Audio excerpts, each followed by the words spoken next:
بسم اللہ الرحمن الرحیم۔ اللہ کے نام سے شروع جو نہایت مہربان رحم والا۔ السلام علیکم ورحمۃ اللہ وبرکاتہ۔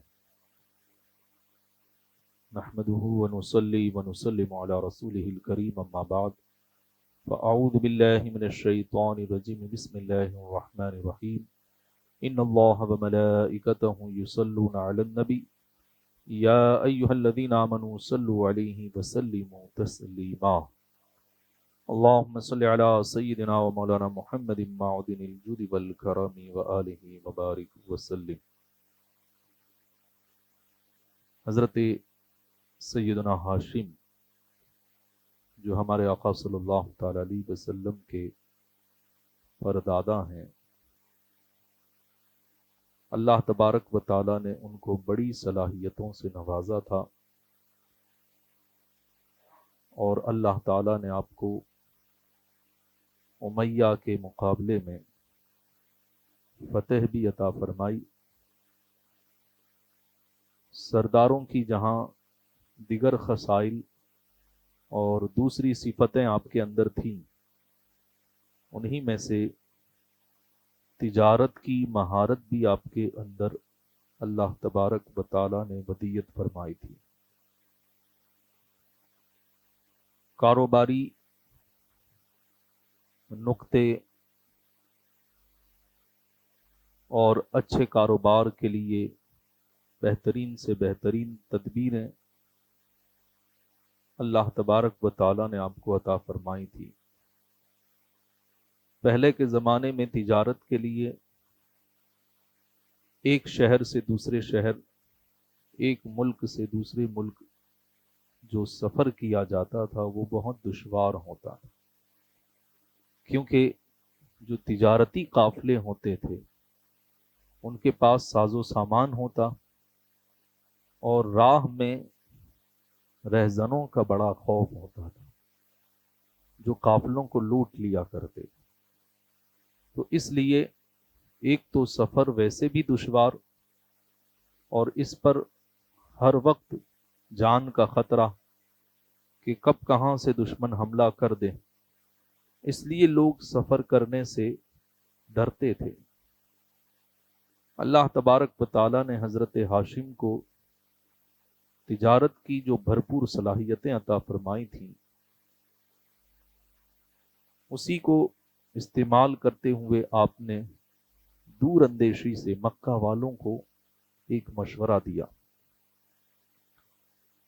کہ ہم مکہ سے تجارت کے لیے دوسرے ممالک میں سفر کرتے ہیں، اور ہمارا یہ سفر چند لوگوں پر مشتمل ہوتا ہے۔ کبھی 15 لوگ جاتے ہیں، کبھی 20 لوگ جاتے ہیں، کبھی 25 لوگ جاتے ہیں، اور اس کے لیے کوئی وقت متعین نہیں ہوتا کہ کون سا قافلہ کب جائے گا۔ اور ظاہر سی بات ہے کہ تعداد کم ہوگی تو ڈاکوؤں کا حملہ کرنا آسان ہو جائے گا ان کے لیے، کہ جتنی تعداد کم ہوگی اتنی جلدی وہ ان کو ہرا سکتے ہیں۔ تو اس لیے آپ نے یہ تدبیر کی اور لوگوں کو یہ مشورہ دیا کہ ہم یہ جو چھوٹی چھوٹی ٹکڑیوں میں سفر کے لیے جاتے ہیں اسے بند کر دیں، اور سال میں مکہ سے صرف 2 قافلے روانہ ہوں، ایک گرمی کے موسم میں اور ایک ٹھنڈی کے موسم میں۔ 2 ہی قافلے روانہ ہوں، لیکن یہ اتنی زیادہ تعداد میں ہوں کہ دشمن اور ڈاکو اس پر حملہ کرنے کا سوچ بھی نہ سکے۔ ظاہر سی بات ہے کہ جب مکہ کے لوگ، مکہ کے ارد گرد کے لوگ سب مل کر کے سفر کریں گے تو ایک بڑے لشکر کی طرح ہو جائے گا۔ اب ان پر حملہ کرنا ڈاکوؤں کے لیے اتنا آسان نہیں ہوگا، اس لیے آپ نے یہ تدبیر مکہ والوں کو عطا فرمائی، اور آپ نے سال میں 2 سفر کا رواج رکھا۔ اس کی بنیاد آپ نے رکھی تھی کہ ایک سفر جو ہے وہ ٹھنڈی کے موسم میں ہو، ایک سفر گرمی کے موسم میں ہو۔ اور آپ کی اس تدبیر کا یہ اثر ہوا کہ جب مکہ سے قافلہ روانہ ہونے والا ہوتا تو اس دن مکے میں ایسا لگتا جیسے میلہ لگا ہوا، پورے مکے کے اندر چہل پہل ہوتی، اور ارد گرد سے دیہاتوں سے بھی لوگ آتے، اور مکہ سے بھی جو تاجر جانے والے ہوتے وہ سب بھی ہوتے۔ ایک تہوار کی طرح، ایک میلے کی طرح اس دن چہل پہل ہوتی، اور کافی بڑی تعداد میں لوگ مکہ سے روانہ ہوتے۔ یہ دو سفر اتنے کامیاب ہوئے کہ لوگوں کا سفر بھی آسان ہو گیا، دلوں میں جو خوف تھا وہ بھی نکل گیا، اور جو ڈاکوؤں کے حملے کی وجہ سے نقصان ہوتا تھا وہ بھی ختم ہو گیا، اور ساتھ میں سفر کرنے سے آسانیاں ہوتی ہیں، جتنے زیادہ لوگ ہوں گے اتنی زیادہ سہولتیں۔ تو اس حساب سے لوگ اب سفر کے لیے خوشی سے روانہ ہونے لگے، تو مکہ کا جو تجارتی معاملہ تھا وہ عروج پر آنے لگا، اور لوگ جو ہے مالی اعتبار سے اب بڑھنے لگے، ترقی کرنے لگے۔ یہ سفر جاری رہے یہاں تک کہ اللہ کے رسول صلی اللہ تعالی علیہ وسلم کے زمانے میں بھی یہی رواج تھا، اور اللہ نے اسی کا ذکر فرمایا سورہ قریش کے اندر، لإیلاف قریش ایلافہم رحلۃ الشتاء والصیف۔ تو اللہ تبارک و تعالی نے ان دو سفروں کا ذکر فرمایا کہ اللہ کی یہ شان ہے کہ اللہ نے تمہارے ذہن میں یہ بات ڈالی اور تمہارے دل میں محبت ڈالی گرمی کے سفر کے لیے اور ٹھنڈی کے سفر کے لیے۔ اللہ نے یہ محبت تمہارے دلوں میں ڈالی تاکہ تم سفر تجارت کے لیے نکلو اور تمہارے رزق میں اضافہ ہو جائے، روزی تمہارے شہر تک پہنچ جائے۔ فَلْيَعْبُدُوا رَبَّ هَذَا الْبَيْتِ، تو پھر تمہیں چاہیے کہ تم اس گھر کے رب کی عبادت کرو۔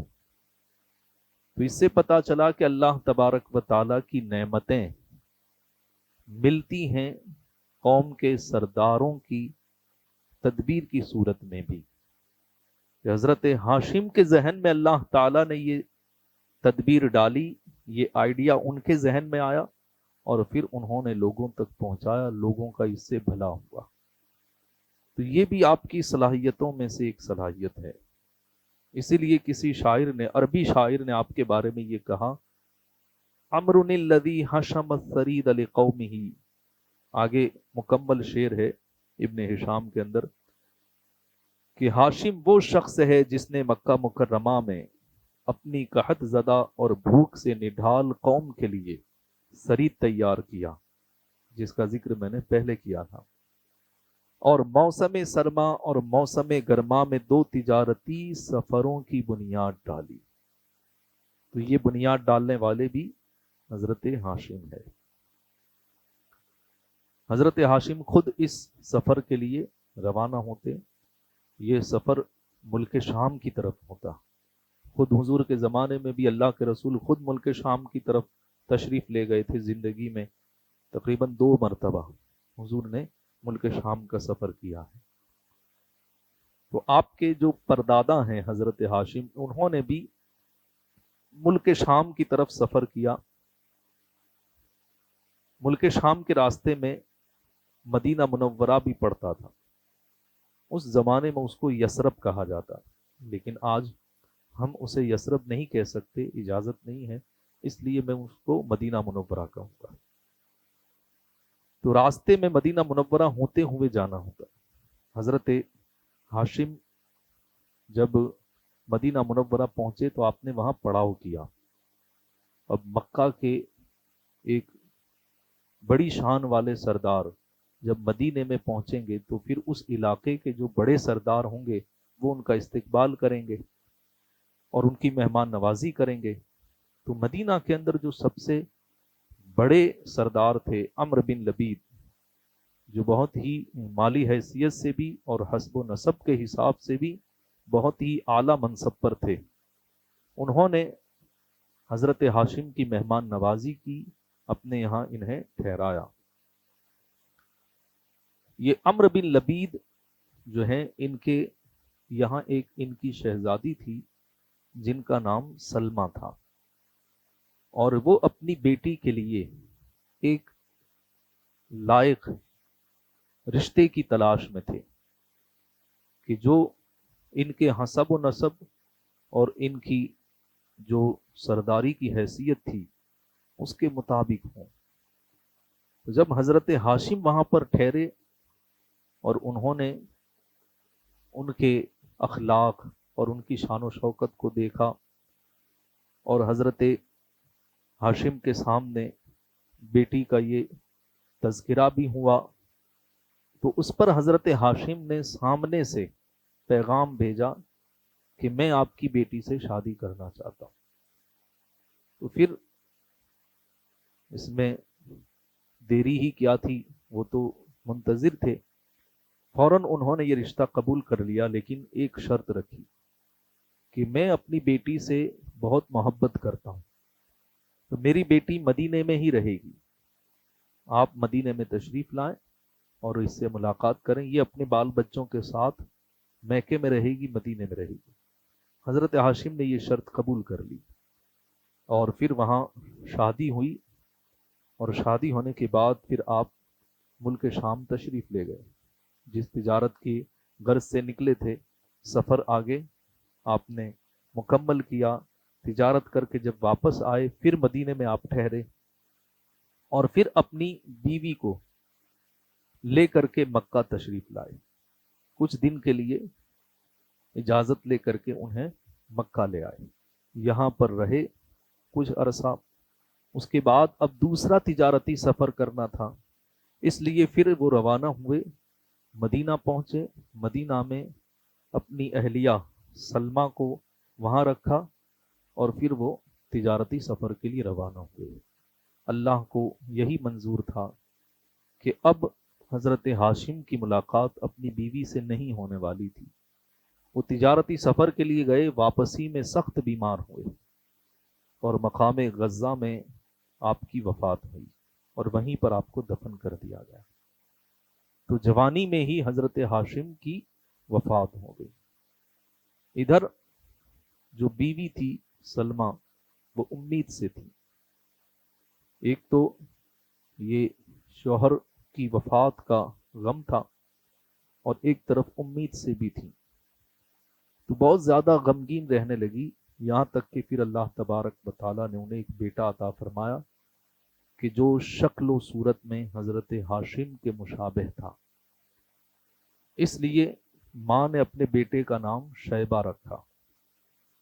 ایک وجہ تو یہ ہے کہ مشابہ تھے اور شیبہ کا معنی ہوتا ہے مشابہ، تو اس لیے آپ کو شیبہ کہا گیا.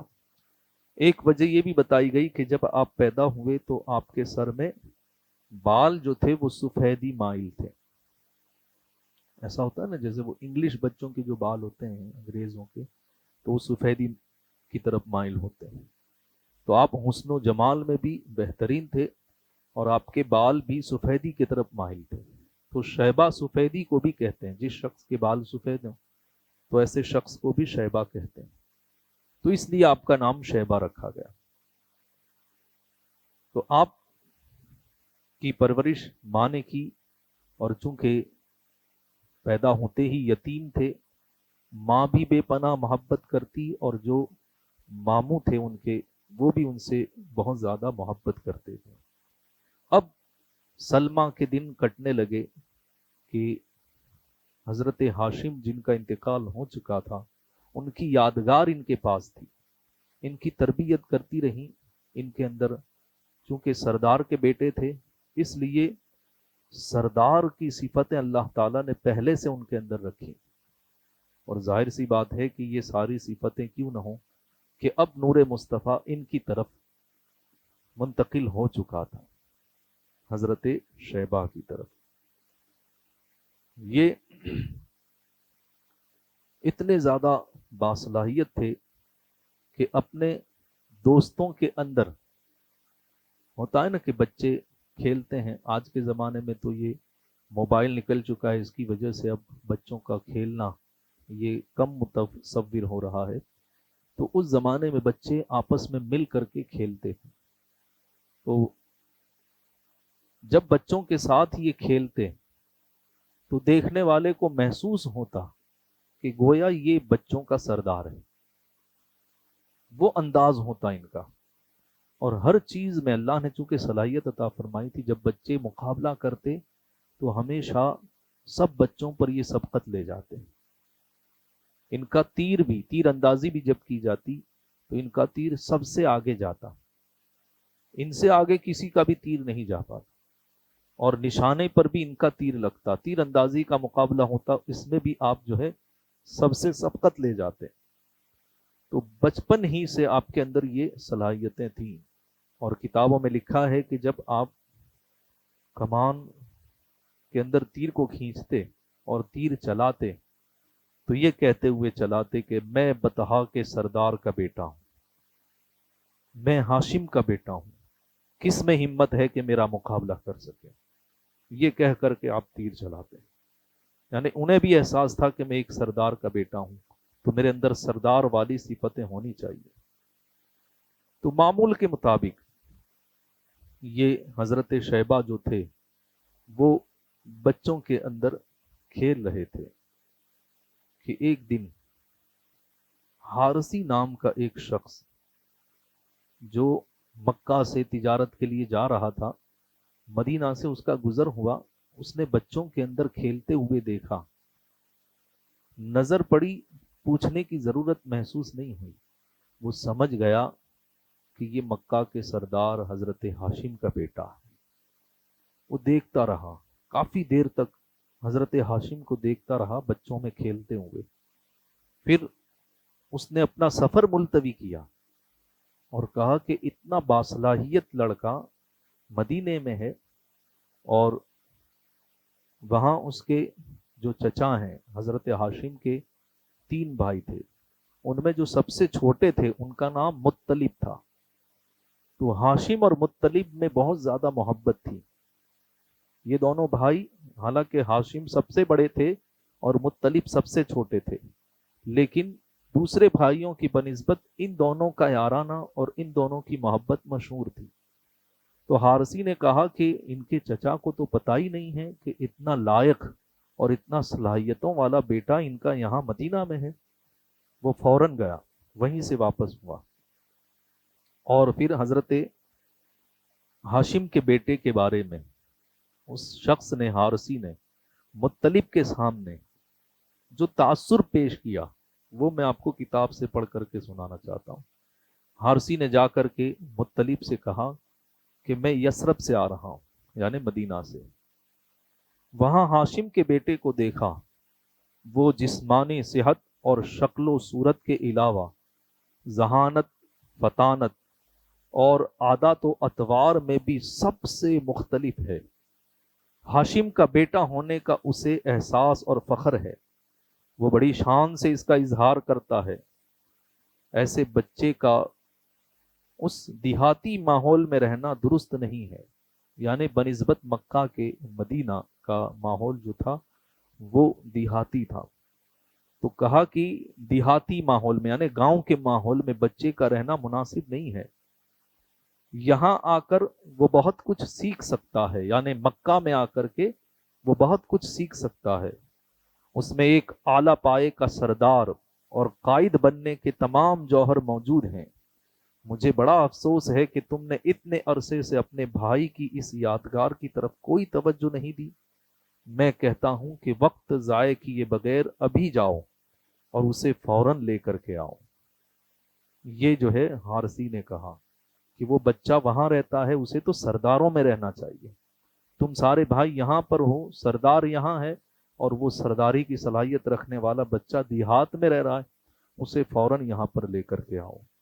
اب مطلب جو ہیں یہ سنتے ہی ان کے دل میں اپنے بھائی، مرحوم بھائی کی یاد تازہ ہو گئی، اور انہیں اب تڑپ ہونے لگی کہ میں اپنے بھتیجے کو لے کر کے آؤں. تو اس لیے اب وہ روانہ ہوئے. آگے کیا ہوا انشاءاللہ تبارک و تعالی آئندہ کل بیان کیا جائے گا. اللہ تبارک و تعالی ہم سب کو نور مصطفیٰ صلی اللہ تعالی علیہ وسلم کے فیضان سے مالا مال فرمائے. السلام علیکم ورحمۃ اللہ وبرکاتہ.